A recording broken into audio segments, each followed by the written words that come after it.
Sementara itu pemirsa, vonis hukuman 2 tahun penjara dijatuhkan oleh Majelis Hakim Pengadilan Tipikor Palembang terhadap terdakwa kasus korupsi dana imam masjid. Atas vonis tersebut, Kejaksaan Negeri Oki akan mempelajari.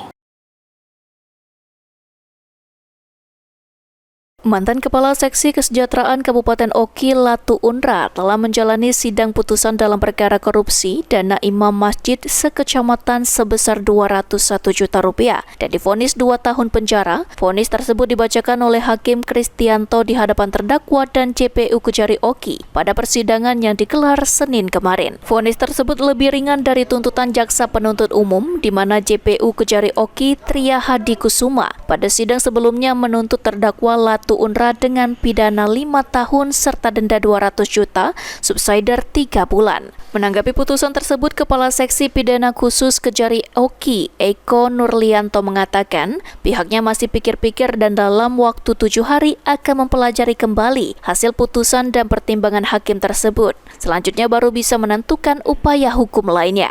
Terkait dengan perkara atas nama terdakwa Latu Unra, kami sudah terima laporan dari penuntut umum. Dan sudah kita laporkan juga ke pimpinan. Intinya kami memiliki waktu 7 hari untuk pikir-pikir.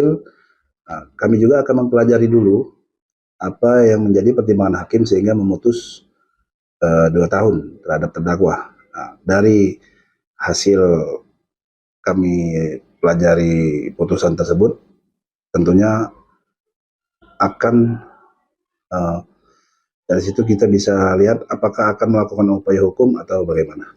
Latu Unra terbukti secara sah dan meyakinkan bersalah melakukan tindak pidana korupsi dan melanggar pasal 2 ayat 1 junto pasal 18 ayat 1 huruf B Undang-Undang Nomor 31 Tahun 1999. Dalam dakwaan, JPU menyebutkan bahwa ada total 94 nama imam masjid, baik desa maupun kecamatan, yang menerima insentif dari pemerintah Kabupaten Oki pada tahun 2021 sebesar Rp100.000 per bulan dan Rp150.000 per bulan. Namun uang tersebut tidak disalurkan oleh terdakwa melainkan digunakan untuk kepentingan pribadi. Novan Wijaya, PAL TV.